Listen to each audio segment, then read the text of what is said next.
ताईमा, हे सरदेसाईंच्या जमिनीचं खरेदी खत. तुम्ही म्हटल्याप्रमाणे देवळासाठी एक छानशी जागा आपण आता खरेदी केलेली आहे. खूपच छान. आमची खूप इच्छा होती एक देऊळ बांधण्याची, अगदी निसर्गाच्या जवळ, शांत, जिथं मनशांती मिळेल. लवकरच आपण देवळाचं काम सुरू करू. ते काय आदित्यराजे कुठे आहेत?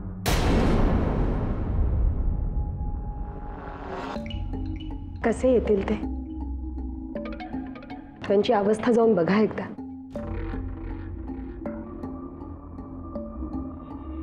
एक विचारू, तुम्ही देवयानीला का भाग पडलत भाऊजींना सोडायला? असं काय केलं की देवया? काय वाटेल ते बोलू नका. आमचं त्या देवयानीशी काही देणं घेणं नाही. आधी नव्हतं आणि आताही नाही. एखादी मुलगी एवढी बदलू शकेल? ती सुद्धा देवयानी सारखी मुलगी, बीव्ही सरांच्या संस्कारात वाढलेली मुलगी. आमचा नाही विश्वास बसत. ज्या मुलीचं भाऊजींवरती इतक्या जीवापाड प्रेम होतं, तीच मुलगी त्यांच्या दुःखाला कारणीभूत ठरू शकेल? नका हो असे वागू. नका त्या दोघांची ताटातूट करू. भाऊजी पार खचून जातील. त्यांच्या आयुष्यात येणारा आनंदाचा हिरावून घेऊ नका त्यांच्यापासून. साईमा, आई असण्याचा अभिमान बाळगता ना तुम्ही? मग तुम्हाला तरी तुमच्या मुलाचं मन कसं कळत नाहीये साईमा? तुम्ही काय बोलताय ह्याची तुम्हाला तरी जाणीव आहे का? सरळ सरळ आरोप करताय तुम्ही आमच्यावर. तुम्हाला कोणी सांगितलं की यात आमचा हात आहे म्हणून? कोणी सांगायला कशाला पाहिजे साईमा? देवयानीला इथे भेटायला बोलवलं होतात ना तुम्ही? इथनं बाहेर जाताना तिचा रडवेला चेहरा सगळं काही सांगून गेला आम्हाला. आणखी एक सांगते, आज विक्रम भाऊजींशी बोलताना मूग गिळून गप्प बसावं लागलं आम्हाला. कारण त्यांचा विश्वास आहे तुम्हा दोघांवर. त्यांना जर कळलं असतं की त्यांच्या आणि देवयानीच्या ताटातुटीला तुम्ही दोघं जण जबाबदार आहात, तर काय झालं असतं? त्यांच्या मनाचा विचार करू शकता तुम्ही? कारण तुम्ही सुद्धा त्यांच्या नजरेला नजर मिळवू शकला असता. खबरदार जर पुन्हा याचा उच्चार केला तर. हो, तुम्ही म्हणताय ते सगळं खरं आहे. जा, तुम्हाला ते करायचं ते करा. पण जर विक्रमादित्यानं भडकवायचा प्रयत्न केला तर आमच्यापेक्षा वाईट माणूस दुसरा कोणी नसेल हे लक्षात ठेवा. वा, आजपर्यंत आम्ही तुम्हाला सर्व गुण संपन्न आणि हुशार समजत होतो. वारसतेची तुमची कुवत नाही हा एक दोष सोडला तर सगळं ठीक होतं. पण नाही, तो आमचा गैरसमज होता. आता आम्हाला सांगा की आम्ही रणवीर राजेंचं दुसरं लग्न का करायचं नाही? त्यांच्याबरोबर संसार करायची तुमची लायकीच नाहीये.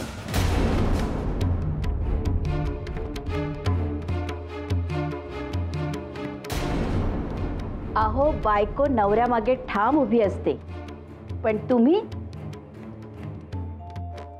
संसार तर सोडाच, पण त्यांच्या बाजूला सुद्धा उभी राहण्याची तुमची पात्रता नाहीये.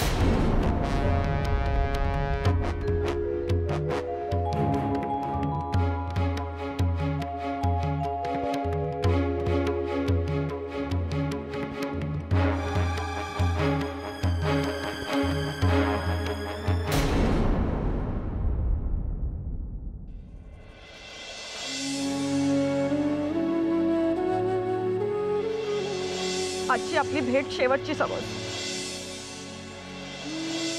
विसरून जा मला. विसरून जा जसं मी तुला विसरले.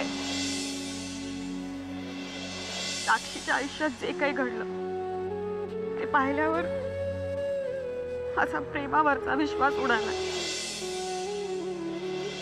तू राजा आहेस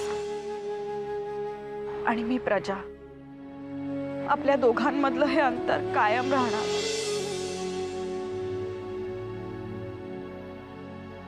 भाऊजी, भाऊजी, असं काय झालं तुमच्या दोघांच्या मध्ये की ही अवस्था करून घेतली?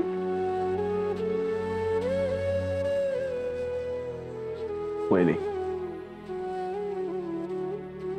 तुमच्या सांगण्यावरनं आम्ही देवयानीला भेटायला गेलो होतो.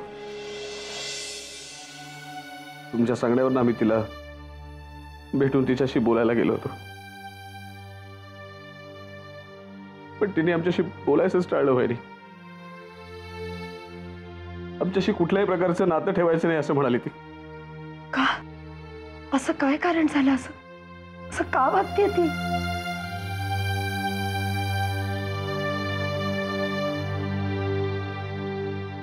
तिने जे आम्हाला कारण सांगितलं ना वहिनी, त्यावरनं खरं तर हसावं का रडावं तेच आम्हाला कळत नाही. तिच्या बहिणीच्या आयुष्यात सध्या जे काही घडतंय त्याच्यावरनं म्हणे तिचा प्रेमावरचा विश्वास उडाला. पण म्हणून त्यामुळे तिचा आमच्यावरचाही विश्वास उडाला. तुम्हाला माहिती आहे ना वहिनी, तुमचं देवयानीवर किती मनापासून प्रेम आहे. आम्ही नाही जगू शकत तिच्याशिवाय.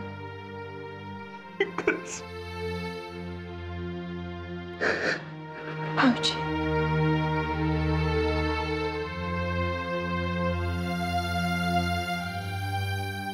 पण वहिनी, खरं कारण तुम्हाला माहिती असेल.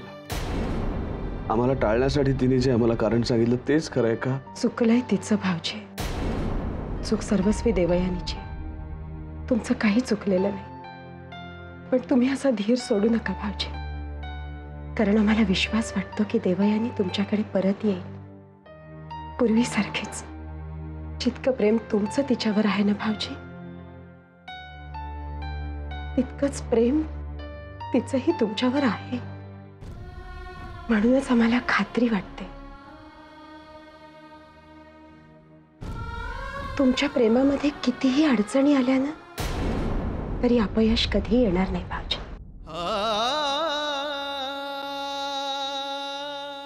तुम्ही धीर नका सोडू.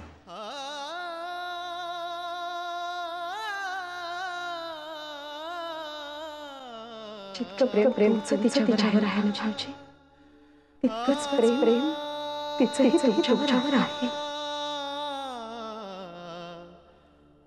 तुमच्या प्रेमामध्ये कितीही अडचणी आल्या ना तरी अपयश कधी येणार नाही भाऊजी.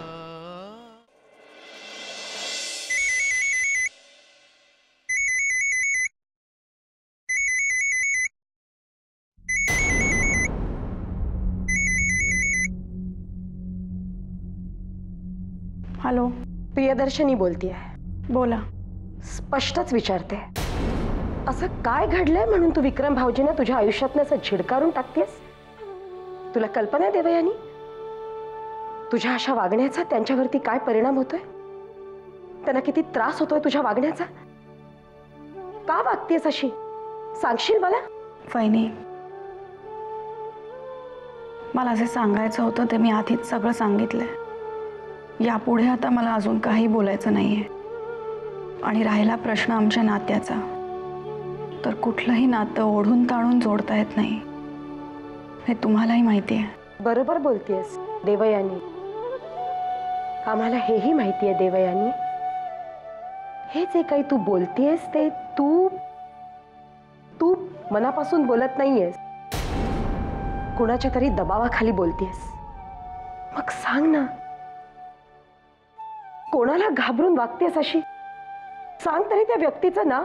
नाही वहिनी, विक्रमपासून दूर जाण्याचा माझा वैयक्तिक निर्णय आहे आणि आजही मी माझ्या निर्णयावर ठाम आहे. मी फोन ठेवते.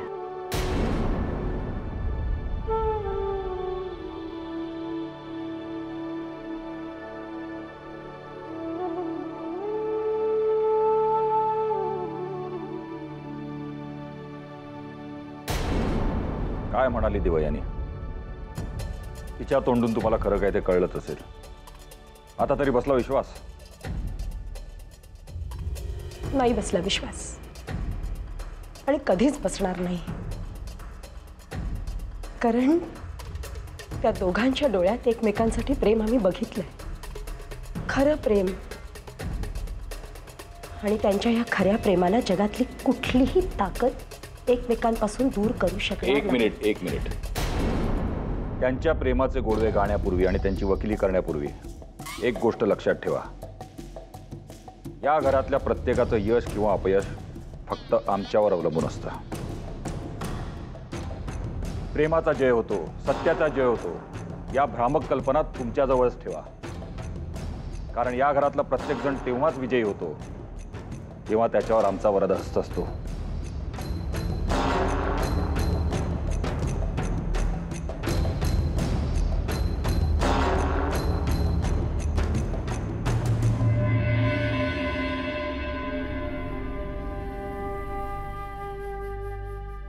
हे काय चाललंय या दोघांमध्ये? त्या दोघांची अशी ताटातूट होऊन चालणार नाही.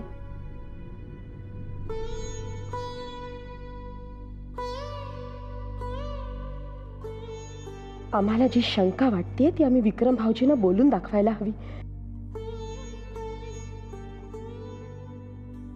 काय हरकत आहे?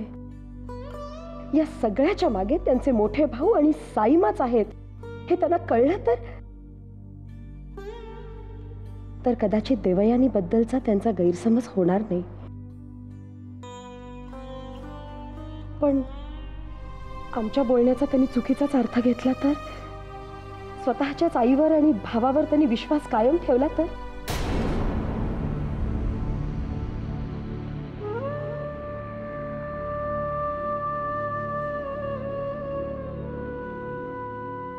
काय वाटेल ते झालं तरी चालेल, पण आम्हाला स्वस्थ बसून चालणार नाही.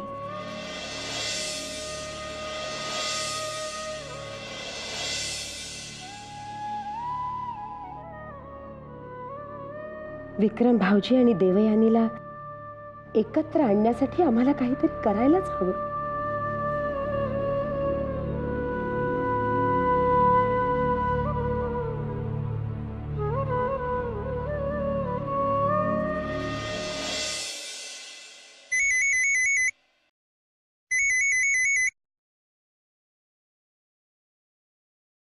हॅलो. हॅलो, रणवीर राजे बोलतोय. बोला, काय काम आहे? काही विशेष नाही. तू दिलेल्या वचनाची आठवण करून द्यायची होती. नाही, मी विसरले नाहीये. विसरणं तुला परवडण्यासारखं सुद्धा नाही. मला माहिती आहे तू खूप दबावाखाली आहेस. खूप लोक चौकशाही करत असतील. चुकून जरी सत्य तुझ्या तोंडून बाहेर पडलं तर तुला माहिती आहे आम्ही काय करू शकतो. एनिवे, हे जे तू नाटक करतेस ना ते चांगलं जमलं. असंच चालू राहू देत. बाय.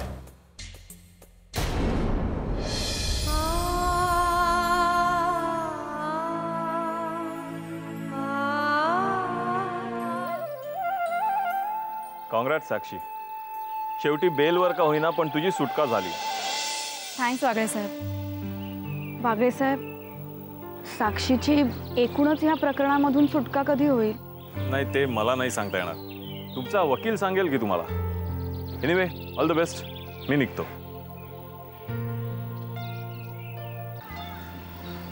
देव काकाने आलाय ना, वकिलाबरोबर बोलत उभा आहे.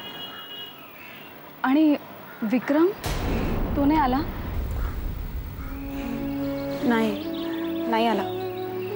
देव, मला माहिती आहे माझी या सगळ्यातून सुटका झाली आहे ते त्याच्याचमुळे. खरं आहे ना? हो, तसंच समज.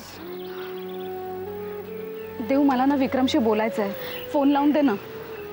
अगं, तो नाही का महत्त्वाच्या मीटिंगमध्ये आहे. मी आत्ताच बोलले त्याच्याशी. तो म्हणाला आहे फोन करेल म्हणून. चल आपण निघूया, आई वाट बघत असेल. चल. So what?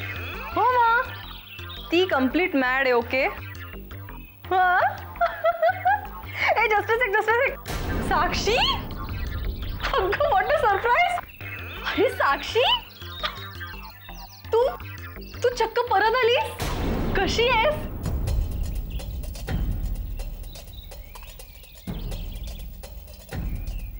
अगं तू सांगायचंस ना परत येणार आहेस ते. मी स्वागतासाठी आरतीचं ताट घेऊन थांबले असते ना, जया बच्चन स्टाईल. कभी खुशी कभी गम. एनिवेज, पण तू सॉलिड मज्जा केलीस ग ना. म्हणजे बघ ना, पोलिसांनी तुला पहिल्यांदा अटक केली आणि मग तू जेलमध्ये गेलीस आणि मग हिंदी फिल्मच्या हिरो प्रमाणे तुझा बॉयफ्रेंड राज नाव पण काय फिल्मी आहे ना. हा, तर राजने तुला पळवून नेलं आणि मग पोलिसांनी तुला पुन्हा त्याच्या तावडीतून सोडवलं. पण तू ना पोलिसांबरोबर यायला नको होतंस. तू राज बरोबर लग्न करून त्याच्या गँगमध्ये स्थायिक व्हायला पाहिजे होतंस. म्हणजे बघ ना, ठाकूर आणि साक्षी देवी असं तुझा पेपरमध्ये फोटो पाहिला असता ना आम्ही. वाव.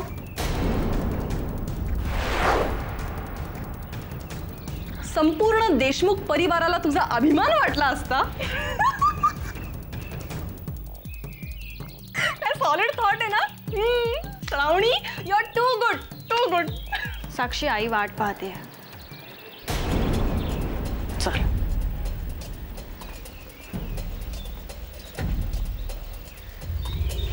श्रावणी, कुणाशी कोणत्या वेळी कसं बोलावं हे अजूनही तुला कळत नाही. म्हणूनच एक सल्ला देते, आयुष्यात माणसासारखं वागायला शिक. खूप पुढे जाशील.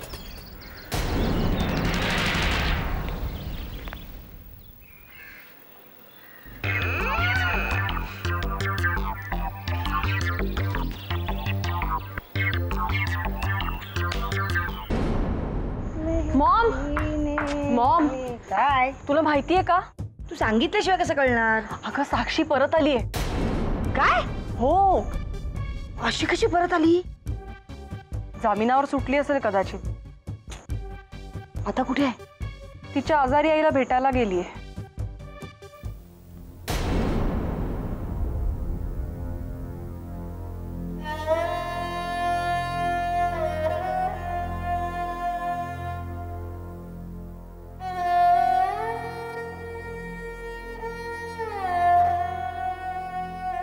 कशी आहेस आई?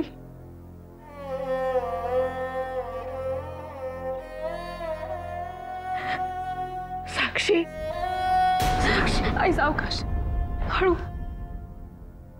साक्षी, आई, माझ्यामुळे तुम्हाला सगळ्यांना खूप त्रास झाला आणि तुझ्या ह्या अशा अवस्थेला सुद्धा मीच जबाबदार आहे.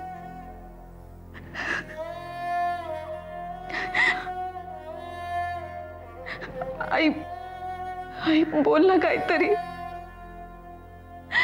आई, हवं तर तुम्हाला मार, पण प्लीज माझ्याशी अशी न बोलण्याची शिक्षा मला नको देऊस आई, प्लीज. साक्षी, तू आलीस,